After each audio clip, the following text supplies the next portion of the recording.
Performance bonuses. Nate Bernard and Austin Turpin, they both got $10,000. And fight of the night was AJ and Wolverine. They both got $10,000. And, we had a hard time picking the bonuses. Aziel Rodriguez looked good. I'm going to take care of him, too. Who's got the first question? Dana, when we spoke after Power Slap 2, you said that this is fun for you because after each one now is when you get to break things down and tweak and perfect and so on and so forth. Now that you're after your third one, where do you rate this? How happy are you with the production? I love to build. I love to build brands. I love to build things from the ground up. I love to build things that people say can't be built. I like to break records. I like to do all that stuff. And I was talking to a couple guys tonight. My production team tonight knocked this thing out of the park. The production was incredible. When you watch this show, we should win awards for this show tonight. We'll never win a fucking award for this show ever, but we should win an award for this show tonight. The quality of the show was incredible. Like when you watch, I won't throw anybody under the bus, but when you watch Showtime Boxing, and these guys are putting on events, fucking replays are terrible. The production quality is horrible. You're waiting for a replay. Replays never come. As soon as the slap is over, my team has 3 different fucking replays from 3 different angles. And the list goes on and on of the quality of production that we had tonight. So, and the reason I'm saying this is I'm not bragging. I'm commending my production team. They absolutely, these guys, it's International Fight Week. We have all these things going on. Big UFC event tomorrow. And the production team that worked this event tonight absolutely killed it. I also want to commend the Athletic Commission. They are so on their game with this thing, fouls and, everything's right. They're using the instant replay the way you're supposed to use instant replay.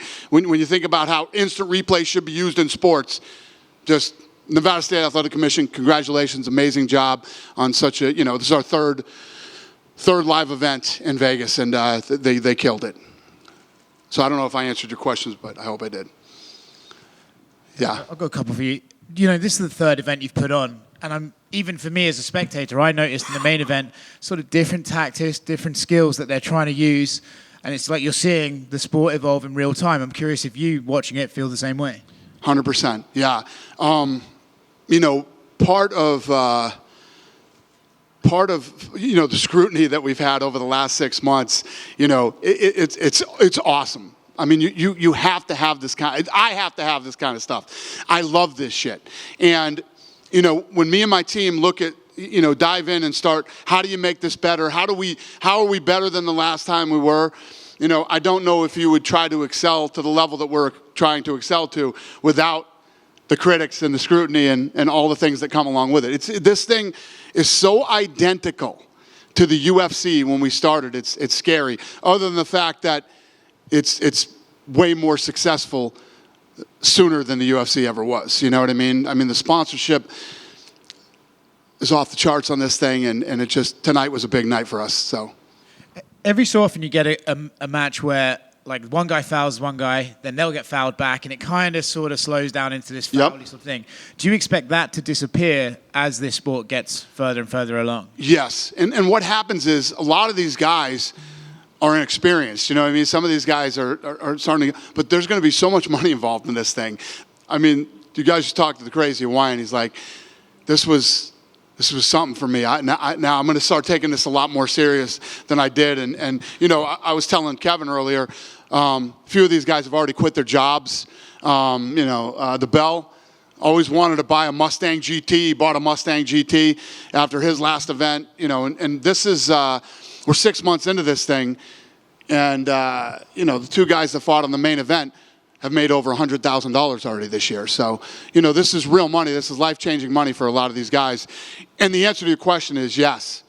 This will happen. There's a lot of inexperience going on right now, and that will all start to change over the next 6 months. When you started this, I remember a bunch of us asked you, were you ready to take on a whole nother job, a whole nother promotion? Are you ready to take on a whole nother roster of crazy guys who are going to get paid loads of money and go out into Vegas and cause mayhem? Well, I got to give credit where credit is due. Frank is running this company and doing a phenomenal job. Erica over there in the corner is our matchmaker.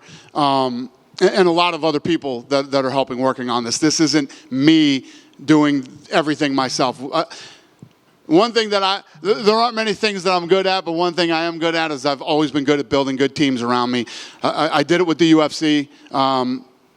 In the early days, I did it after the sale, and we're doing the same thing with Slap and other companies that we're running right now. Two more quick ones from me. This might sound like a silly question, but it was something that occurred to me watching the main event. Is there any conversation about making these guys trim their beards? Or is it just like, if your opponent's got a bushy beard, you have to deal with it and find the chin? No, you could not be more. First of all, I think Wolverine lost half his beard tonight. When you see that thing in slow motion, there's red hairs flying everywhere after each slap. And I would absolutely agree with you because the first, AJ's good. AJ and Wolverine are two of the best in the world. Right? They're two of the best, absolute best in the world. And I think that AJ had a hard time finding his chin in the first one. And Kevin, we go back to the old days of boxing. You weren't allowed to have a beard in boxing. You had to shave it. Now everybody's got a fucking beard. So I don't know. That's up to the commission, not me. But yes, I agree with you 100%. And last one from me, you obviously announced John Jones versus Stipe Miocic today for the 30th anniversary card, massive heavyweight fight. What do you think it means to both of those guys, and why was this the fight to make? What was the question? I'm sorry, I missed it. You made John Jones versus Stipe, yeah. Big fight. Yeah, so... Yeah, we're going back into Madison Square Garden.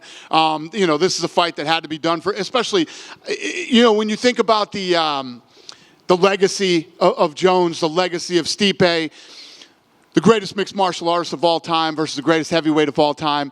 After he moves up to heavyweight, it's a fight that had to happen, and no better place for it to happen than Madison Square Garden. Dana over here. Yep. Congratulations on a great night.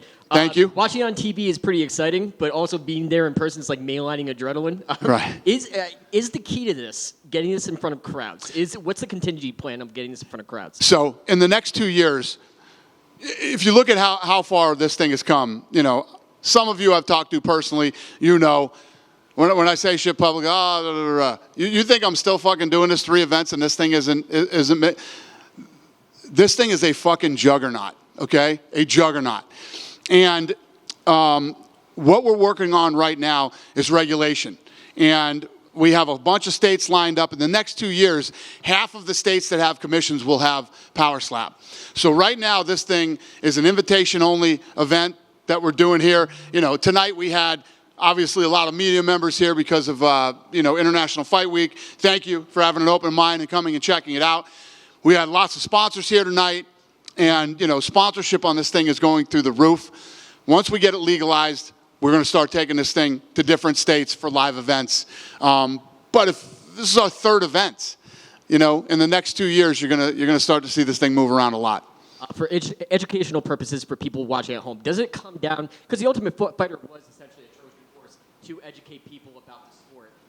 Do you feel that, because there's a lot of technique that goes into it. Like, it reminds me of the technique that it takes to, do shot put, staying in the box, also mental, not flinching, keeping your hands behind your back. There's a lot of elements. There's a lot of tranches to this. Is it down to, because with the UFC also, you had about athletic commissions, politicians, fan backlash, et cetera, et cetera, et cetera. Fans seem like the one thing, and the media seem like the one thing to get over. Is it just comes down to education and educating the MMA demographic and the general sports consumer? Great question. And there's 2 answers to that question. Number 1, yes, some people need to be educated. Number 2, some people will never like this no matter what you do or what you say. Same with MMA. And if you even look at the UFC and how big this company is and what a major sport we are globally and everything else, we just got New York and France done not too long ago. You know what I mean? So when you look at this as new, this seems crazy to everybody. Same thing that we went through with the UFC. And I was saying this tonight to Kevin too. There's a lot of people that don't like this, right? They've been very vocal about it. We don't like it. Well, there's 8.5 billion people in the world, and there's a lot of people who do like it. So not everybody has to like this. I only need some of the people to like it, And yes, that's what we're going to continue to do. And I literally went into a deep dive with my analytical team this week and ripping social media numbers apart. This thing is very urban. This thing does unbelievable with the Mexican community. It's off the charts in India, and it's very fascinating as I start to dive into this thing and continue to study it and figure out how we're going to build this stuff. And I cannot explain to you enough how much I love this. This is what I love to do. This is the stuff that gets me up in the morning and fires me up. And, you know, I keep talking about Kevin because I can't fucking believe Kevin's here. But, you know, I was saying to Kevin when we did the first trial here, did I or did I not? I said, watch what I do with this thing in the next year. And here we are at the third event, and I'm going to tell you all now, watch what we do with this thing in the next 2 years. Okay, so one more question. It might be a dumb question, so forgive me if it is. Endeavor, obviously you have WWE, UFC, Power Slap under one umbrella. Is there the possibility of maybe crossover slap events? Maybe we have Elon Musk fighting Mark Zuckerberg in a slap contest. That would be awesome. Well, it's a fascinating question, and it's hard to answer right now. But in the next couple months, I'll announce something with you guys that's happening right now. But yeah, a lot of people have a lot of ideas or think they know about how this whole mixing pot of companies work, and you don't. You have no idea how it works. But in the next couple of months, I'll enlighten you on some stuff. Now is not the time. Thank you, sir. Great questions. Dana, I wanted to ask you one question really quickly. I saw Derek Stevens was here tonight. Yep. Did he like it, and is that something that you two could do business together? Derek Stevens is a big sponsor. All the fighters stay at Circa, and yeah, he's been a bit. I mean, if you guys drive down the Strip today, literally every casino on the Strip and downtown has it on their signs. Every casino, restaurant, bar showed it tonight. So in the beginning, in the early stages like this, it's about getting eyeballs on it. And Hooters, Twin Peaks, Dave & Buster's, PT's Pubs in Vegas. The list goes on and on of all the bars that showed it tonight, too. So, You have deals with that? huh? You have deals with that? Yeah. Yep. Dana, you keep talking about the numbers. You're big on the numbers. The coin toss, that came out well in advance this time around as opposed to 1 and 2. How much did that play into like the betting numbers and so on? Did that have something to do with it? And what's the return then the feedback you're getting from the betting numbers? Yeah, it's all about the betting. That's why we do it early, because that obviously affects the way people will bet on the sport. And that's the other thing. Another great question. If you look at every major casino had betting. All the offshore DraftKings had betting on it. I mean, what's the Noke boys? Rubet had it. Yeah. FanDuel. I mean, all the majors have gambling on this thing now. So the answer to that question is, hell yeah, it's doing good, or they wouldn't even bother with it. So, I mean, when you look at, talking about legitimacy early, we're doing everything that we did in the UFC. We're out getting this thing sanctioned. We're working with the Athletic Commission to make sure they do a great job. Everywhere that you possibly bet on it has odds on it. The production quality off the charts. The list goes on and on of all the things that we've worked on over the last, you're talking 6 months. We saw the NFL owners agree to allow sports betting kiosks in stadiums. Is that something you would entertain down the road, possibly in events, and then maybe even with UFC where they could have kiosks and be able to bet? You could bet on your phone, obviously, right. But for people that wanted to bet in kiosk, is that something that you would entertain? Probably the wrong guy for this question. I'm a sick degenerate. I love gambling, and yes, I would absolutely, positively. It's part of the fun of watching sports. Everybody bets on the games on Sunday, and you watch the games that you bet on. Same thing with fights, and I would do kiosks in a minute. Yes. Over here. Dana, Yep. Is a super heavyweight title coming soon? Yeah. We like the super heavyweights. They're fun, and in the UFC, super heavyweights never really made sense. But in this sport, there's a lot of guys out there that can actually be fun and exciting. If there is a title for super heavyweights, what is the weight limit? Is it 265 plus against 400? Yeah. Would it be? Yeah, these guys are what? What is it? It's 200 up, right? Yeah. When you do get a live crowd, would you like Fridays to be the days because there's a lot of people in town? Well, we first of all, we did well tonight. We did really well with the live feed. Friday nights, you compete with everything, man. You compete with dinner on Friday nights. You know what I mean? You got to take your wife or your girl to dinner. You know. I like Wednesdays, and Wednesdays are really good for the bars too. Friday night is good for bars tonight because we're like in the middle of baseball, and there's not a bunch of stuff you're competing with. But once you get into football season, you got college football, you got the NFL. Wednesday nights are a good night for us. Tonight worked out perfect because it's International Fight Week. All the stuff that's going on this week between the media that's in town, the fans that are in town, sponsors that are in town, it worked for this Friday. And tonight we pulled the most consistent, longest concurrent viewers that we did. We held the peak at like an hour and a half tonight. So it's just fucking. When you're building something from the ground up like we are here, and every little detail. Fucking 10 things can go wrong tomorrow night. They'll piss me off, right? We should have done it perfect or whatever. But none of you will notice, and it doesn't matter, and we'll do a fight another Saturday and whatever. 10 things go wrong when you're building something like this. It's a disaster. It's a disaster. So it's part of the fun of this too. You have to be on your game every single time you put on an event. Everything has to align, and you have to do everything perfectly. And there's a ton of pressure that comes with that, and I love it. I fucking feed off it. I eat it. I just can't tell you how much I love this shit, if you can't tell. Dana. But anyway. Dana, from the early days of UFC, it was often compared to no holds barred.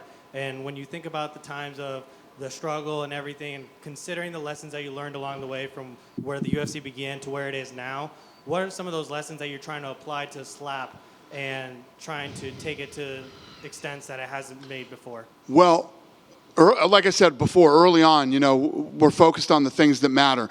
Good matchmaking so you get good fights, building talent, and then obviously live and television production.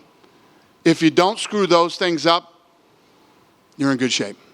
Dana, yeah, you're definitely adding fuel to the fire. We're seeing events more frequently.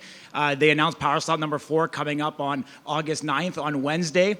Did you think it would happen this fast? And are you excited that, with everything that you have going on? Yeah, we're getting to a point now where, we're actually starting to talk about, we got our legs under us now. We're getting this thing dialed in. Maybe we start doing more events. And so we're figuring out. But we got season 2 coming up of the reality show, which is going to be heavy international talent. And, the answer is yes. Any update on the video game? What? Any update on the Slap video game? Yeah, no, it's funny you asked that. I did get some information on that today. We're close to getting it done and getting it out. Yeah. One last one. Obviously, in regards to medicals, I know there was some stuff with UFC and saving some of the lives of these fighters. Right. With the Slap fighters going through the same medicals as UFC, do you think it gives credibility to the actual sport itself or the medicals that you're doing since they're the same? Not now. No, nobody gives a shit. But as we continue to do this, like the UFC, all the bad stuff that was said about the UFC early on, and I even hate saying this and talking about it or whatever, but here we are 23 years later with an incredible safety record in the UFC. So right now, you're going to get these doctors that want attention and these guys that come out and want you to fucking talk about them and put their names on your stories and all that bullshit. Those guys are all fucking flying around right now. In a few years, then it will mean something. Dana, over just here. To follow up on that right here. Josiah Harrell got removed from the card today against Jack Della Mena because they found an abnormality with his brain scan. He's 7-0, and he's never had an MRI, he said, in his life. Like, how crazy is that on these regional circuits, people aren't getting checked out like that, and just how scary is that he came into this week with a condition like that? So if you took the 23 years that we've been doing this, and you found, and you saw how many people we found with problems that probably shouldn't have been fighting, even kids that we found that wanted to get into the Ultimate Fighter, yeah, it's everything, and it's insane that this goes on out there, and these other organizations are regulated. I mean, yeah, it's crazy. We spend millions and millions of dollars on health and safety. It is the most important thing that we focus on and that we care about as far as putting on fights. And like he was just asking, these guys go through the same exact medical testing as UFC fighters do. Is there anything that can be done in the sport as a whole? You know, a message maybe you can send to these lower level promotions on how to maybe better protect, or is it just a money thing that They can't they afford don't it. have it? They can't afford it. It's like even Logan Paul and I have had this conversation. Logan Paul was doing the slap thing before me. And he said to me, you know, a few weeks ago, he's like, brother, you killed it. You took it to, I said, well, listen, you weren't wrong. You were right. It's just, you couldn't pull this off. It would be impossible for some of these guys that are lower level promoters to do the level of testing that needs to be done to make sure that everybody is safe. But knock on wood, again, you know, a lot of bad things have happened in the sport in the last 23 years, even in the smaller shows. You know, at the end of the day, if you're involved in a combat sport, and I consider football a combat sport too, there's a risk.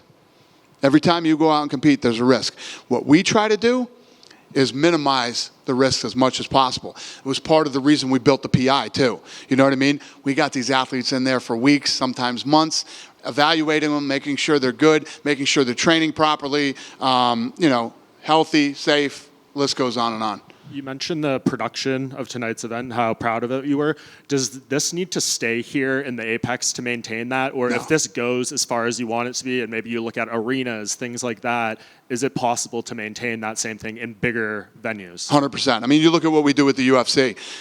This show tonight has more cameras than the UFC does. There's like 34 ISOs, so I can give you 34 different shots of one slap. And it's all in slow-mo, and, you know, this thing is probably overproduced, but it's awesome. And yesterday it was announced George St. Pierre is going to be coming back and competing here in the Fight Pass Invitational in a grappling match. Yeah. He said he's talked with you guys, maybe a few different opponents. Do you have an ideal opponent? A lot of people out there want to see him against Khabib Nurmagomedov. Well, yeah, he was talking. I saw something where some fucking wrote a story about I lied to GSP and I probably lied to him. You know about this? No. About Khabib? So this was after they both retired, and he said, Dana called me and asked me if I wanted to fight Khabib, but he didn't have an okay from Khabib saying that he would fight. Well, you got to call somebody first, right? Yes.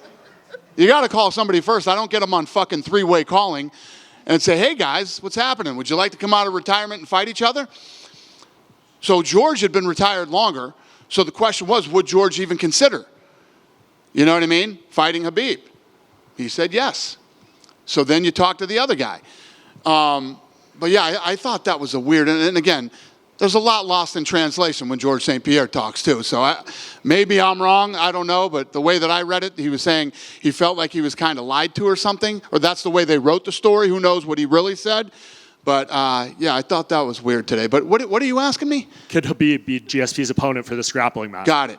That would be awesome. I would love to pull that off. That's not in the works right now, but yeah, I would love to pull that off. So I'm getting heavily involved in the grappling world now too, if you haven't noticed. So we'll have a big announcement for all that too. But yeah, I'm going after the grappling world big time.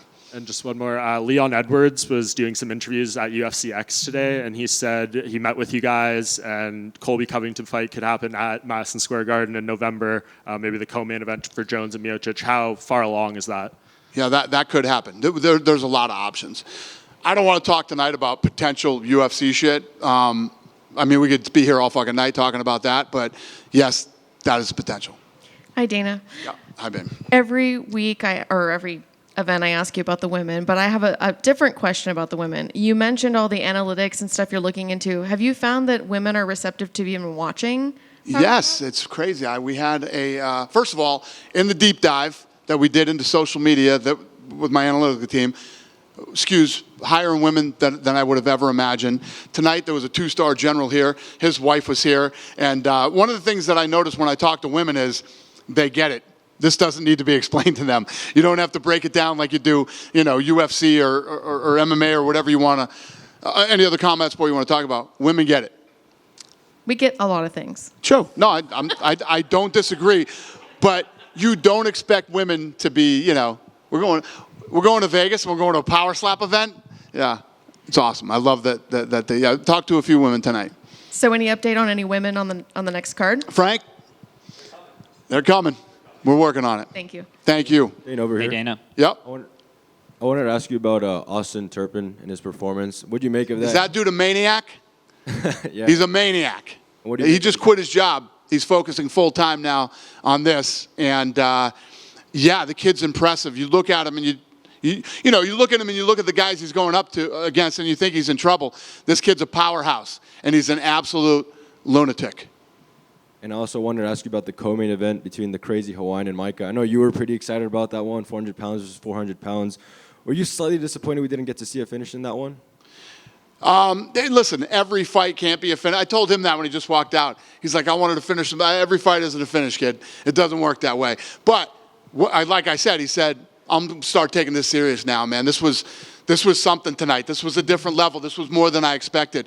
And he saw his brother fight. So I think what happens is with a lot of these kids, we treat all, whether you're in the UFC, you're here, you show up, you feel like a professional athlete. You know what I mean? You're treated like a professional athlete. And I think that's what they walk away with after this experience. And we've heard it from a lot of the fighters. They're starting to take this serious now. A lot of guys are quitting their jobs and looking at doing this full time. And back to the light heavyweights. After tonight, would Wolverine versus Turpin be something you're interested in? Is what? Wolverine versus Austin Turpin, something you'd be interested in? Holy shit, this is turning into a UFC press conference now. I don't know, brother. I don't know. I'll get back in the matchmaking room on Tuesday and we'll figure it out. Thank you. That's my patented answer for everything. Hey, Dana, follow up on what was mentioned earlier. You had mentioned earlier in the press conference how the belt finally got to buy a car. Yeah. And when you have stories like Jens Pulver talking at the Hall of Fame inductions about how MMA saved his life, when you facilitate and are in charge of many of these great organizations, for you, how does that human aspect remind you of what this is all about? Yeah, you know what? It's funny because when I was earlier talking about the negativity that was surrounding Power Slap, when you dive in and you start to talk to some of these people, and you realize how it changes their lives and how this impacts their families, and it's easy to sit on your fucking high stool or wherever you're coming from, or you just don't understand the sport, or maybe you're just not a fan of some people out there that don't even think heading should be allowed in soccer and stuff like that. But a lot of these people that are involved in combat sports, boxing, kickboxing, the list goes on and on, right down to slap. You don't understand where they come from and what they've seen and what they've been through, and how something like this could change and impact not only their lives but their families. Yeah, it changes your perspective on it, hopefully. For you, when you go down to the T of the production, the people that you hire in the front office, everyone in sports are very focused on the dollars and trying to make the most money. For you, how important is it to make sure that everyone understands the concept of it's more than a game, it's more than just a fight, and it's about the human aspect? Yeah, I mean, we try to do that. I mean, a lot of what we do here in the UFC and here is try to do some storytelling and let you know who these people are and understand them. But, I don't know if it reaches anybody. Because at the end of the day, there has to be why. Why are we here tonight? Why are these two guys slapping? For what? What does it mean? What's the goal here? And, we talked tonight about rankings. A few of these fights, Erica was telling me tonight, had title implications and things like that. So those are the stories that we try to tell, along with who are they, where do they come from, and why should you care about them? Hey, Dana, over here. Last time at Power Slap 2, you said there was 20,000 applicants looking to come in and slap. Has that number increased, and any UFC fighters showing interest in coming over here and slapping?